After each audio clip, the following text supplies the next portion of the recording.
Amigos, muy buenas noches. Nos encontramos aquí en Costa Rica y tenemos con nosotros a un gran invitado que es el padre Milton Fernández Garro. ¿De la parroquia qué, padre? De la parroquia de Santa Lucía, Virgen y Mártir, en la diócesis de Cartago, en Costa Rica. El padre nos facilitó todo lo necesario para llevar a cabo un retiro aquí en su parroquia. Y un retiro muy productivo, donde hubo pues una gran asistencia de personas, o sea, cerca de 300 personas. Y el padre pues es conocedor de la divina voluntad. Entonces le pedimos de favor que si podría acceder a esta entrevista, sobre todo para que nos cuente su relación, esa experiencia que él ha tenido con la divina voluntad. O sea, qué ha pasado en su vida, cómo conoció la divina voluntad y bueno, qué es lo que en la actualidad tiene como vivencia de esta divina voluntad. Padre, si es tan amable, si primero se presenta como... Sí, pues efectivamente, como dice el doctor, yo descubro esta experiencia a través de la Santísima Virgen María, ¿verdad? ¡Qué bien!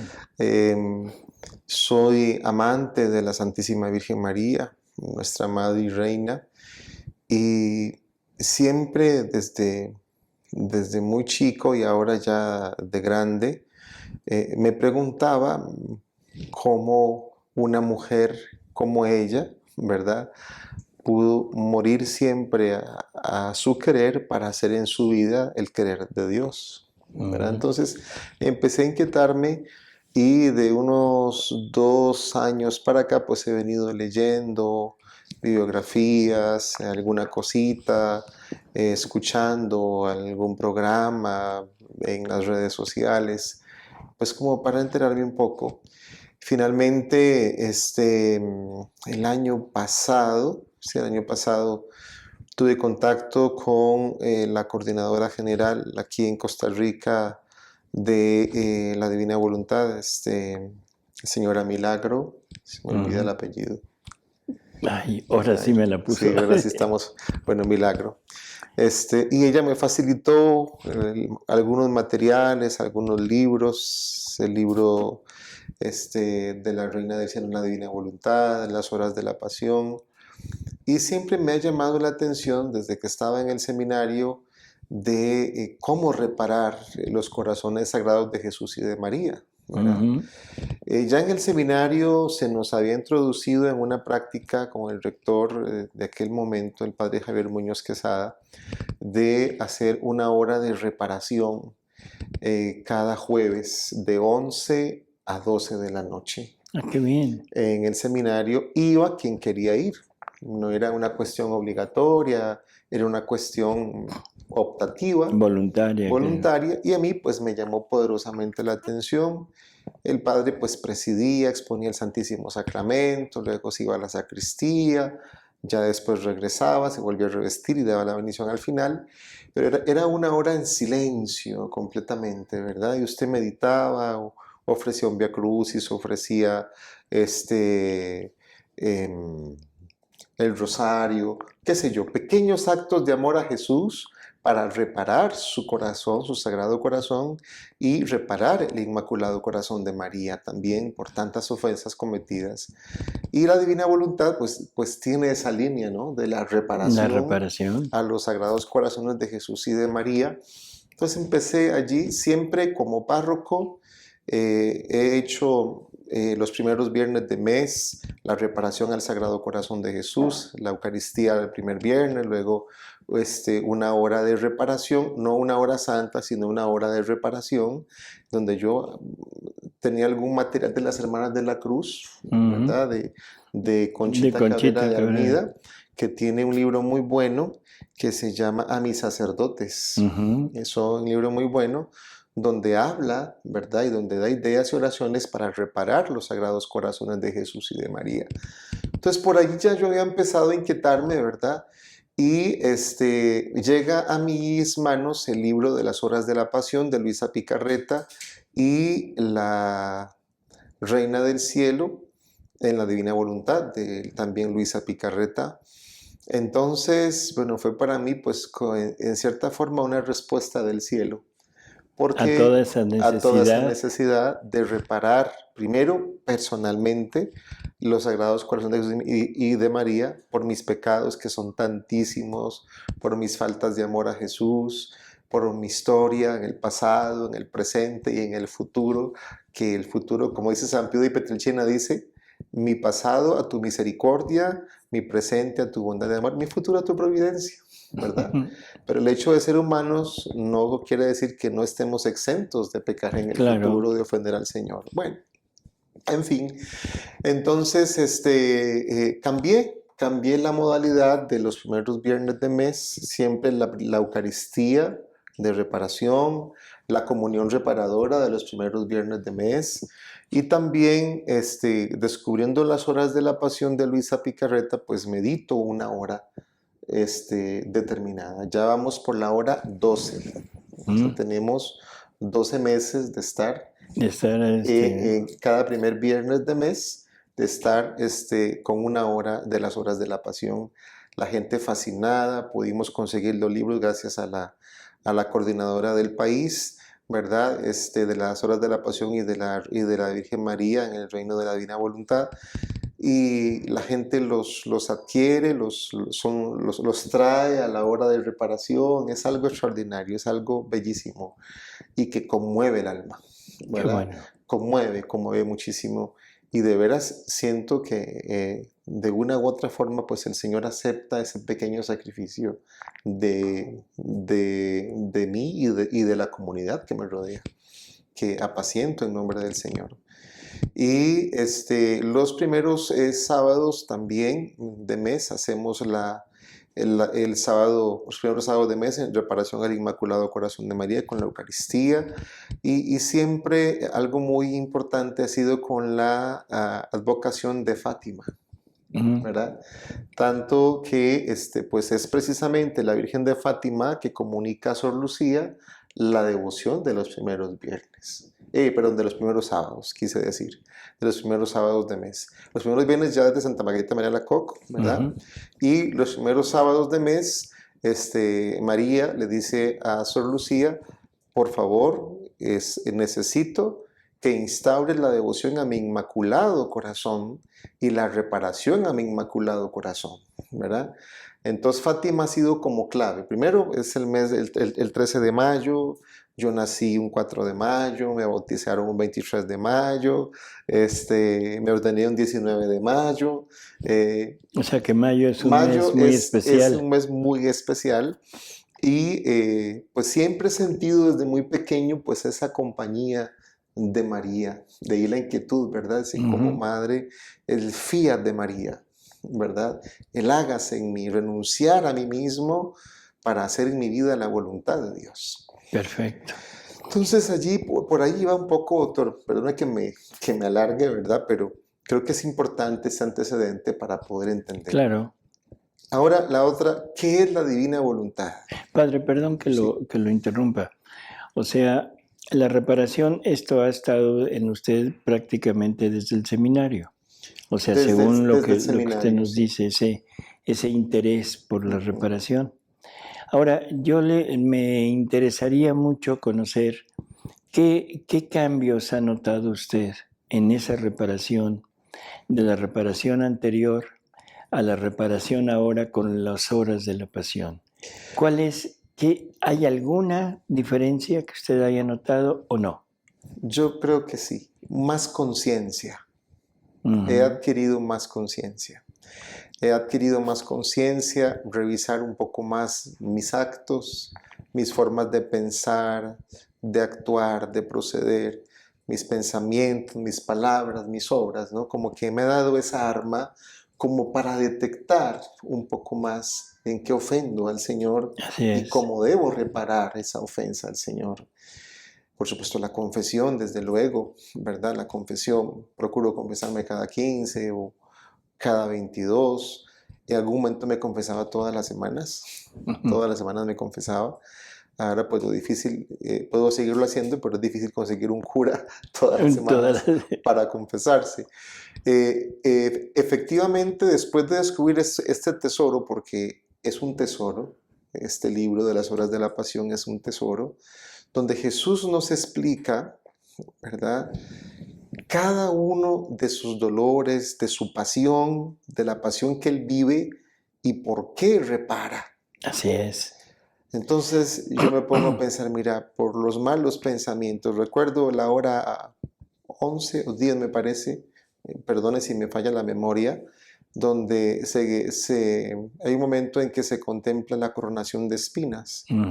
Y Jesús le dice al alma, ¿no? Estas espinas que hieren mi cabeza, estoy reparando cada mal pensamiento de mis hijos. Así es. Eso me impactó sobremanera, ¿verdad?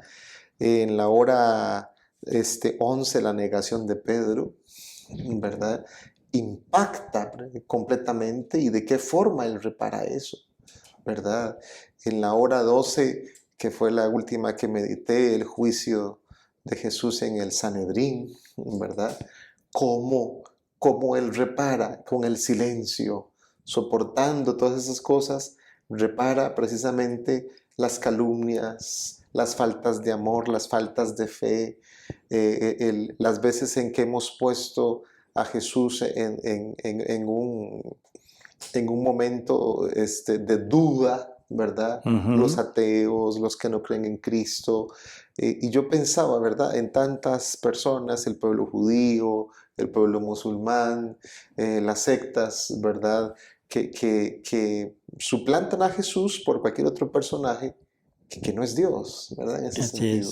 Entonces sí siento un poco más de conciencia y me hace entrar de una forma estupenda en ese momento. Es como yo la medito con la gente, voy haciendo la lectura y yo siento dentro de mi corazón que soy parte de eso, como que se actualiza ese momento. Es muy fuerte. Es muy fuerte. Y la hago siempre ante la presencia sacramental de Cristo, en el Santísimo Sacramento del altar. Y este rostro que refleja la pasión del Señor, esa mirada, es una imagen ciertamente, pero me hace y nos hace al pueblo recordar lo que estamos meditando. El ser humano, usted como médico lo sabe, doctor, necesita siempre de imágenes. ¿Sí? Una imagen para esclarecer un concepto o asociar un concepto con una cuestión. Y la imagen, eso es, yo sé que esta imagen no es Jesús en persona, pero esta imagen me recuerda la pasión del Señor. Así es. Entonces eso me ha ayudado muchísimo, muchísimo a meterme, pero es que siento que uno lo vive, se mete en esa hora de reparación. Claro. Y sobre todo es lo que usted decía, es un ir conociendo lo que cada sufrimiento representa. Correcto. O sea, nosotros veíamos la coronación de espinas como un acto de crueldad de los soldados, como un acto simplemente de crueldad, y que Jesús lo recibe como algo que el mundo le está dando. Pero no teníamos la idea clara de que cada espina repara un pensamiento. Por lo tanto, ¿qué quiere decir? Que cada espina está representando un pensamiento nuestro, mío, y ahora entiendo lo que Jesús hacía en ese momento con la coronación de espinas, ¿no? Y así por el estilo, o sea, todos los sufrimientos de Él van llevando una finalidad de ir reparando algo de nosotros. Y también me ha ayudado, esto es chistoso, pero yo decía, Señor, tú siendo Dios, ¿por qué te dejas tanto? ¿Por qué no te defiendes? ¿Por qué siendo Dios puedes hacerlo todo? ¿Verdad?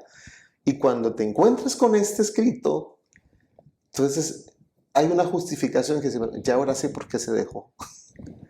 Ahora yo sé por qué se dejó hacer todo lo que se dejó hacer. Porque estaba reparando por mí.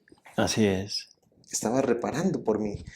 Y eso me causa aflicción porque el que no ve es como el que no sabe, ¿verdad? O es como el ciego, ¿verdad? No ve y uno en ese momento, aunque tenga el sentido de la vista, uno no ve claro hasta que te metes Así es. en esto, ¿no?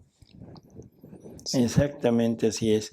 Y sobre todo, otra de las cosas que yo creo que es importante, es ir entendiendo que no solamente es lo que Él repara por nosotros, correcto. sino que nos va invitando, nos va haciendo una invitación a acompañarlo. Ajá. O sea, ya ahora tiene más sentido aquella frase de San Pablo, ¿no? Que tenemos que completar en nosotros lo que le Lo que le faltó a la falta, la pasión de pasión de Jesús. Jesús. Y bueno, Él lo hizo todo, reparó todo, hizo, como dice el Padre, reparó lo mío, pero yo no estuve con Él. Exactamente. Y ahora en este libro, bueno, nos va dando el deseo y la necesidad de decir, es que lo está sufriendo por mí. Y ahora Él me hace una invitación, casi siempre me dice, fíjate lo que hago y hazlo Sí, junto conmigo. correcto. Fíjate lo que hago Sí, para que sí. lo hagas tú. O sea, acompáñame. Se trata de repararme, de aliviarme un poco. Es impresionante lo que se descubre en este libro, ¿no? Correcto, es Así es. impresionante. Y uno conforme lo va leyendo, conforme lo va... Leerlo no basta, hay que meditarlo. Así es. Es meditarlo, entra por la vista, lo subes al cerebro y del cerebro lo bajas al corazón, ¿verdad? Y estar con él allí. Entonces yo en mi interior le digo, Señor, estoy contigo en el Getsemaní en este momento. Este es mi Getsemaní. Uh-huh. Y recuerdo aquel pasaje que toma Santiago, Pedro y Juan, velen y oren para no caer en tentación. Y se quedaron dormidos, ¿verdad? Y Jesús agonizaba, Jesús estaba desesperado, ¿verdad? Sabía todo lo que venía atrás. Uh-huh. Él era consciente de lo que tenía que pasar por ti y por mí y por todos. Y no han podido ni siquiera velar una hora. Ni ¿verdad? siquiera una Ni hora. siquiera una hora. Y Velen bueno, y oren, ¿verdad? Conmigo. Entonces yo, Señor, este es mi Getsemaní, estoy aquí para acompañarte junto con aquellas almas que tú a través de mi obispo me has confiado para pastorear. así es. Y ahora no dormirnos nosotros. No dormirnos O nosotros sea, acompañarlo en estas horas en estas y horas. sobre todo reparar por todos aquellos que permanecen dormidos. Correcto. Ante la pasión de Cristo, o sea, somos indiferentes totalmente, ¿no? Totalmente.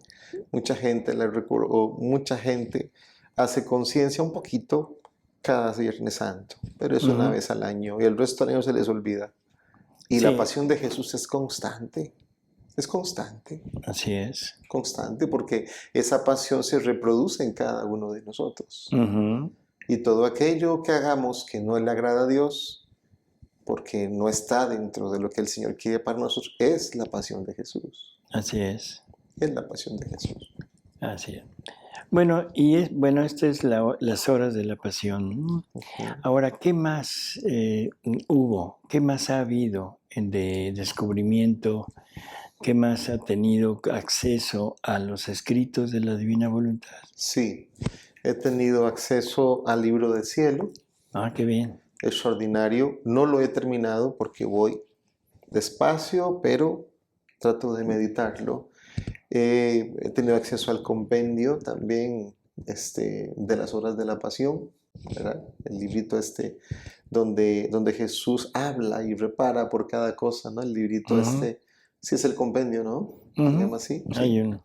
Sí, entonces allí he tenido también esa oportunidad y el libro del cielo, ¿verdad? Cómo me enseña a mí a tratar de morir a mí mismo un poco cada día, reproduciendo en mi pequeñez, en mi humanidad, tratando de reproducir un poco ese morir constante de Jesús, ¿verdad? Ese morir constante de Jesús. donde recuerdo lo que San Pablo nos dice, no es preciso que Él crezca y que yo disminuya.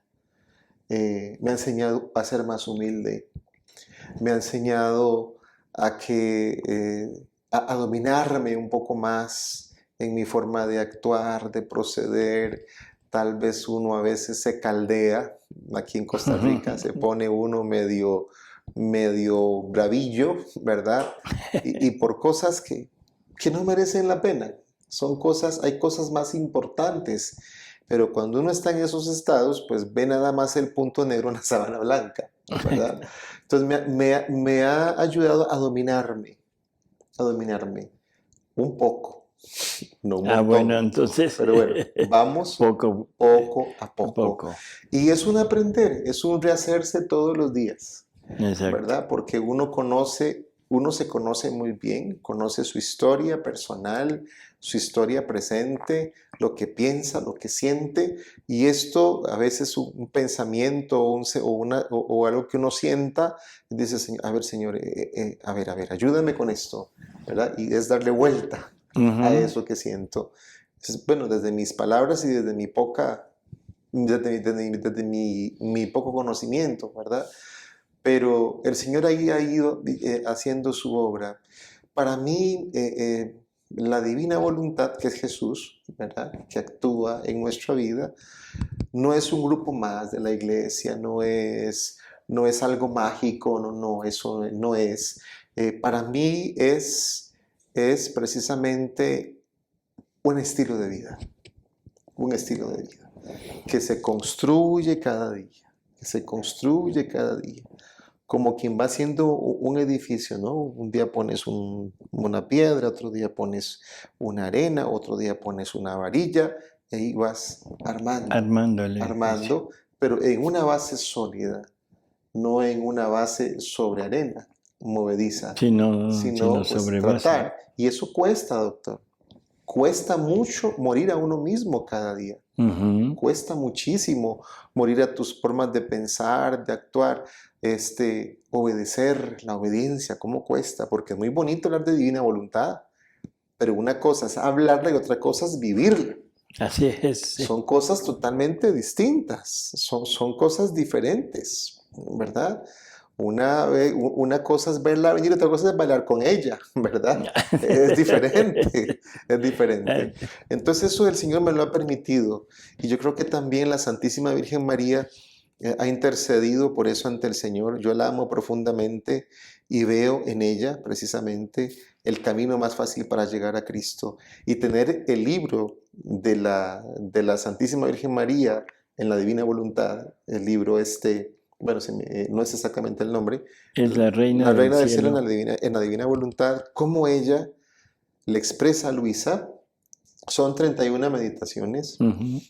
Generalmente me gusta repasarla en el mes de mayo, ¿verdad? Una por día, pero es un libro de consulta constante, donde María muere a esa voluntad humana para hacer en ella el fiat, el querer de Dios.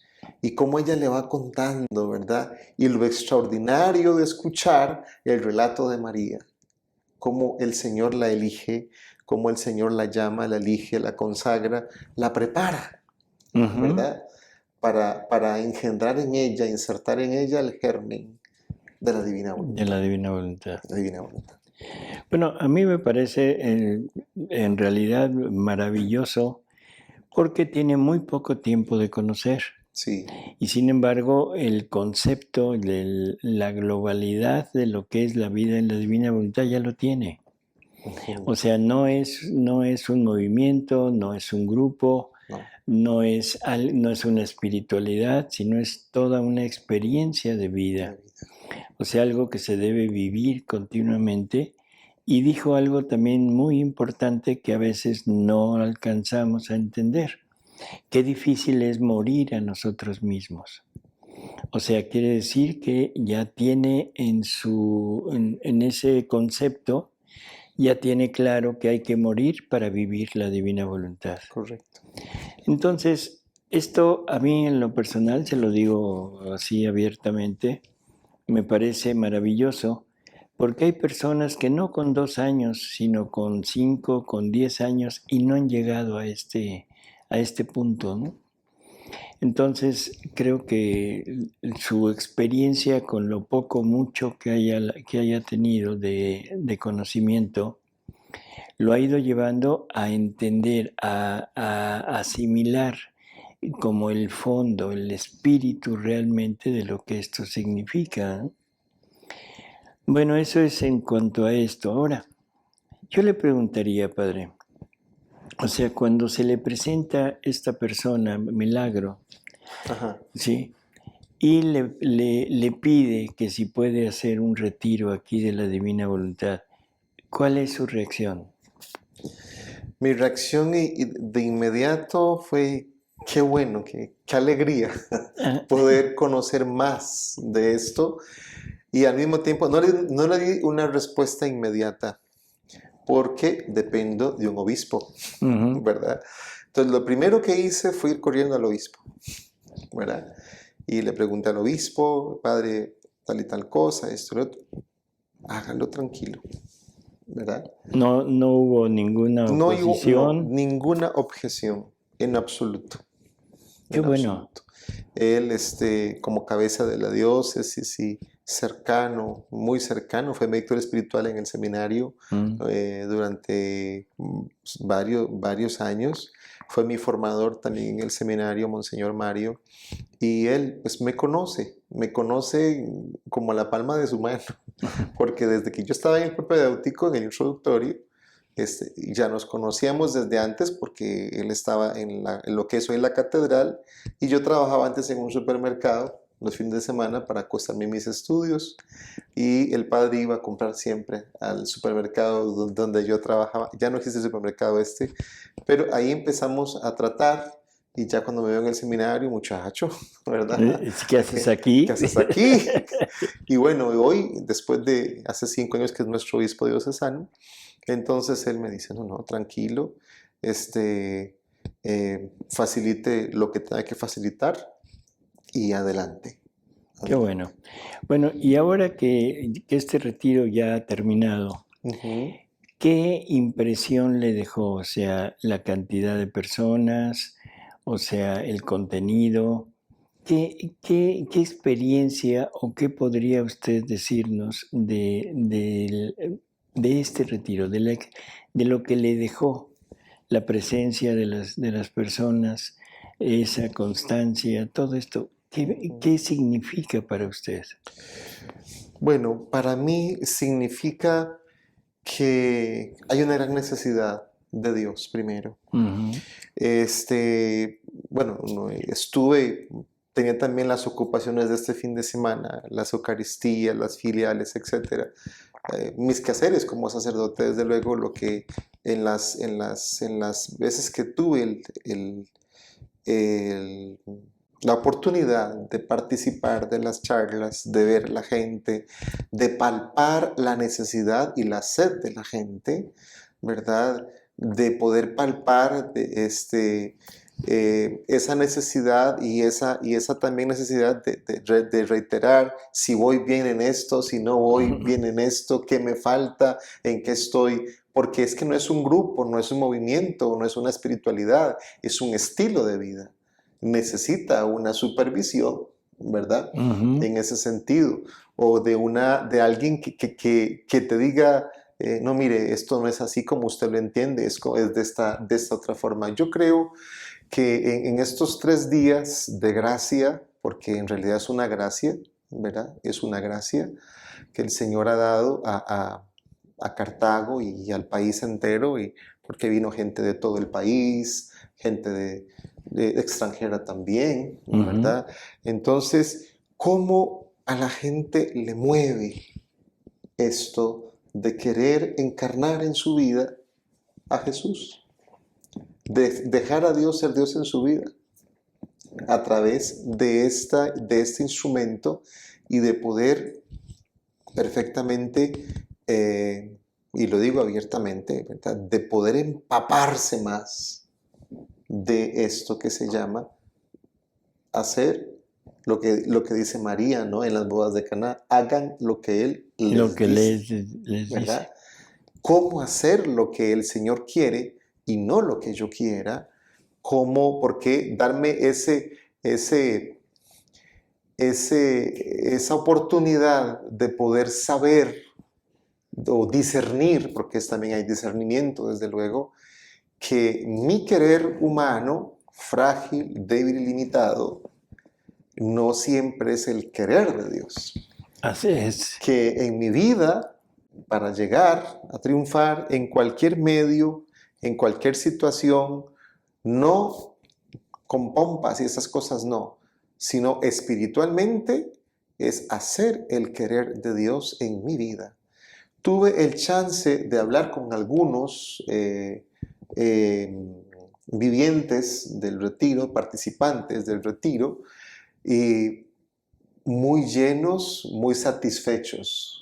Me decían, ay padre, qué bueno, que esto, que lo otro, ojalá y que todos pudieran tener esta oportunidad, ¿verdad? Incluso también a mis hermanos sacerdotes que me ven, no solamente en Costa Rica, me imagino que algunos me verán en Costa Rica o en toda parte del mundo. No cerremos a la gente la posibilidad de hacer esta experiencia. No tenemos nada que perder, todo es ganancia. ¿Por qué digo esto, doctor? Porque conozco, porque lo he visto y porque conozco también algunas experiencias de gentes que dicen, es que el padre no me da chance, no me da ¿verdad? La facilidad. No le pongamos trabas a la gente. Dejemos el Espíritu Santo actuar en estas personas. Al final y al cabo, el Espíritu tiene la verdad, ¿verdad? Plena, completa. Y si el Señor está llamando a estas gentes a vivir este estilo de vida, démosle chance. Eso sí, muy importante, que lo pude también descubrir en estos 3 días, hace falta un acompañamiento. Así es. Hace falta un acompañamiento. Los fieles no se pueden dejar al garete. Totalmente ¿verdad? de acuerdo. No se pueden dejar a la orilla.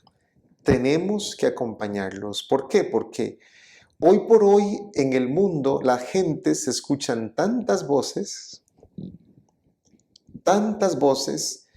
inclusive en canales virtuales, donde hablan de una cosa y hacen otra, o por ejemplo, hablan de la iglesia en una parte bien o hablan mal del Papa, etc. Esos son uno de los tantos ejemplos que he podido ver. Y eso yo creo que tenemos que comprometernos como sacerdotes a acompañar a estas gentes, ¿verdad? Y no ver esto como algo, y no, eso es una secta, una cosa. No es una secta. Dejémonos de cosas. No es un grupo más en la parroquia. No es una espiritualidad más. Es un estilo de vida que la persona quiere vivir y hacer esa experiencia de Dios en su vida. Dejémosles vivir esa experiencia de Dios en sus vidas. No sé si le contesté. Sí, cómo no, pero y sobre todo, o sea, el hecho de acompañar a las personas, pero realmente yo voy a decir algo, o sea, para poder acompañar en esta experiencia, en este,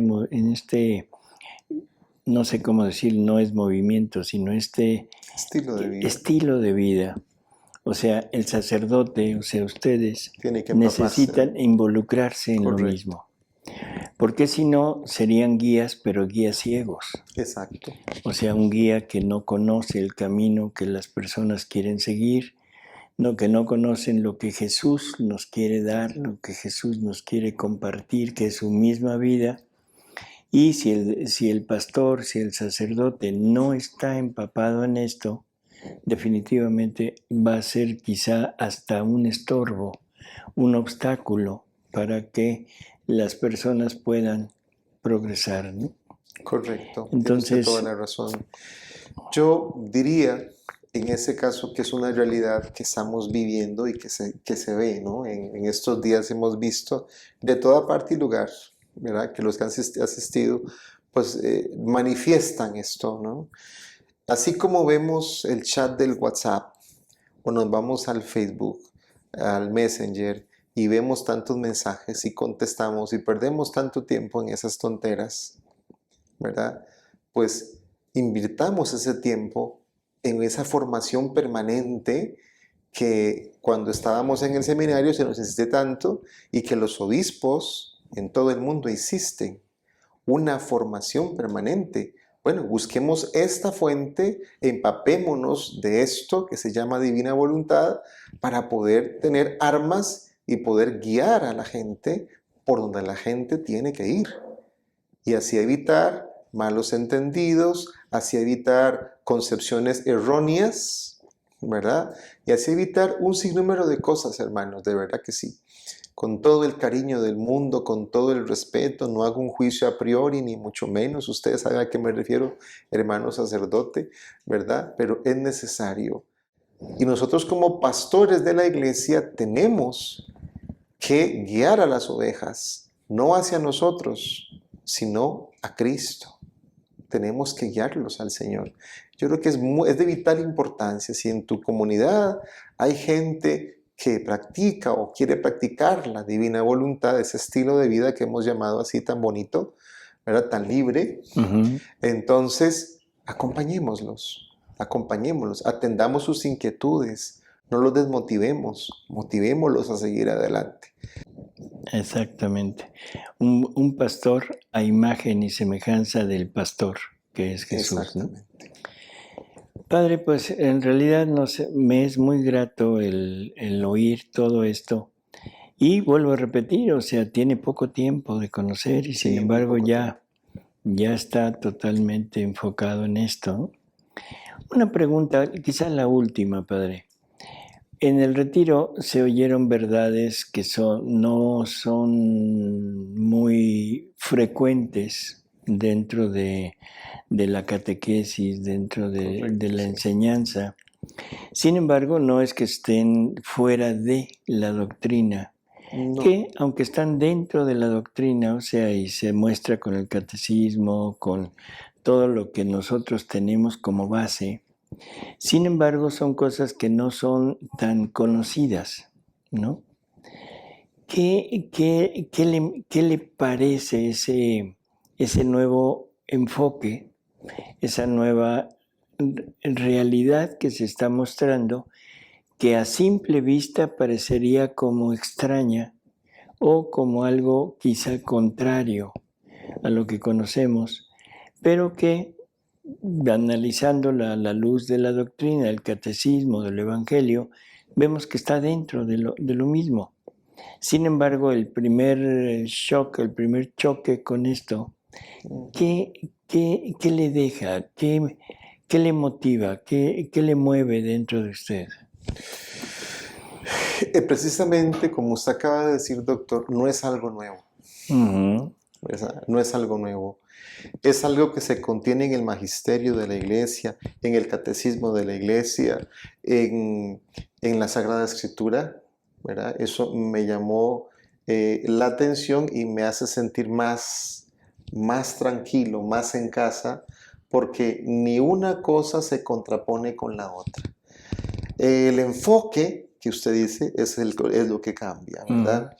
Y esto lo vemos, por ejemplo, en la Escritura, ¿verdad? Usted se va al texto griego y usted traduce el texto griego, que es donde la mayor parte de los textos sagrados de la Sagrada Escritura está escrita, ¿verdad? Digamos, el origen, ¿verdad? Es un ejemplo que pongo, ¿verdad?